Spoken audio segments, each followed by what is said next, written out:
What's going on, guys? David here again. Just want to talk to you today, give some thoughts on the Apple Watch 6 that's rumored to be coming out September 15th at the Apple announcement.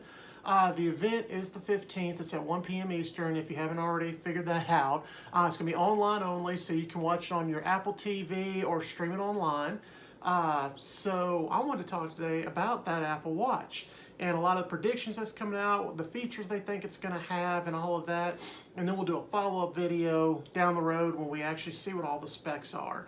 All right, so what's rumored and what I'd like to hear what y'all have to think is, what do you want to see in the new Apple Watch? Now, I know a lot of people are wanting to see the better sleep tracking, or sleep tracking period, that can detect better your light, deep, and REM sleeps better, and know if you got an actual really good night's rest, like give you a score kind of like the Fitbit. I believe Samsung has a version that actually can give you a little more in-depth detail to your sleep process. Also, a longer battery life. If we're going to have the sleep app, we can't be charging we can't use our watch all day and then come home and have to charge it and not be able to use it at night, or charge it between when we get home and go to bed and hopefully it's fully charged, and then in the morning, what, do you have to do it again? So definitely need something with some longer battery life. Also a big one, and I've actually seen rumor it might not happen, is a cheaper version. The Watch 6 is expected to be around $399, and some of the Fitbits and stuff go for less than $300. So it'd be cool to see if Apple would come out with at least a $300 version, like the Watch 4 maybe, or a 6 SE or something. Just something cheaper for people who want to get into the game but not ready to drop, $1,500 on the iPhone 12 and another $400 on this and the MacBook and all the things that are coming out. So it'd be great to see if there was a cheaper version coming out. Now, what we have seen, let's see here, they're talking about a micro LED screen being on it, which would be cool. That'll help save some battery life right there. And maybe it can go, 24 hours, 48 hours or something like that on one charge. They're actually talking about a Touch ID. So that'd be cool. Now you have to use your thumb or whatever to open your watch. And they're talking about things of being able to hold your thumb above the watch and it's scanning it. That seems pretty futuristic, but hey, if anybody can do it, Apple can do it, right?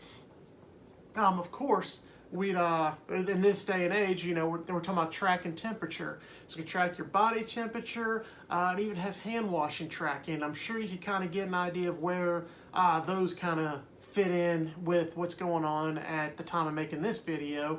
And that kind of worries me to a point. I mean, I'm not a conspiracy theorist by any means, but if Apple is hooked up and they start really contact tracing you and you have these watches on, and they're going to start being able to tell what you're doing, which, I mean, you already have phones and stuff that are tracking you, so I guess what's the difference?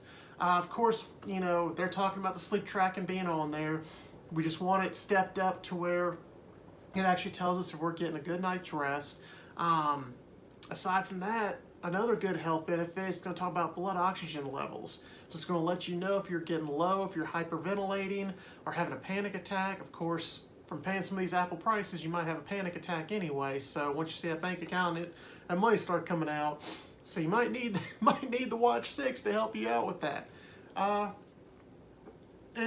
this is a feature for me because your boy does not swim well, and it's got a feature on it that will be it's a drowning feature, so it can tell if you're actually drowning, and being able to know the counter, know the date, location where you are. It's going to be able to tell if you're in fresh water, salt water.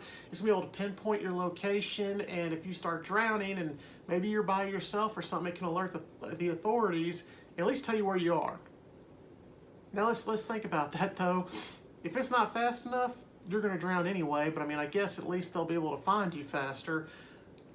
I don't really get that unless, who knows, but it is a feature, and they can say they have it if they do it. The other side, more maybe on the positive side of this, is basically it says maybe you can go further underwater. It's going to be more water resistant than the past ones. And if you have the Apple Watch and you go to the beach or the pool, the whole point of it is to be able to have it on you at all times to get your calls, your text, and I mean all these other things on here to track for you that you want your health to be checked and all that good stuff. So, hey, it's coming out, or they're supposed to announce it on the 15th. They're looking at a $399 price point. Got a ton of new features.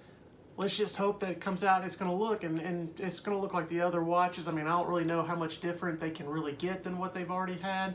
Maybe little minor improvements, but overall it's a pretty sleek watch as it is. I'm even considering getting one. I don't really see why I need one yet, but hey, maybe that day is coming. So let me know in the comments down below what you think's coming, and we'll see you on the next one.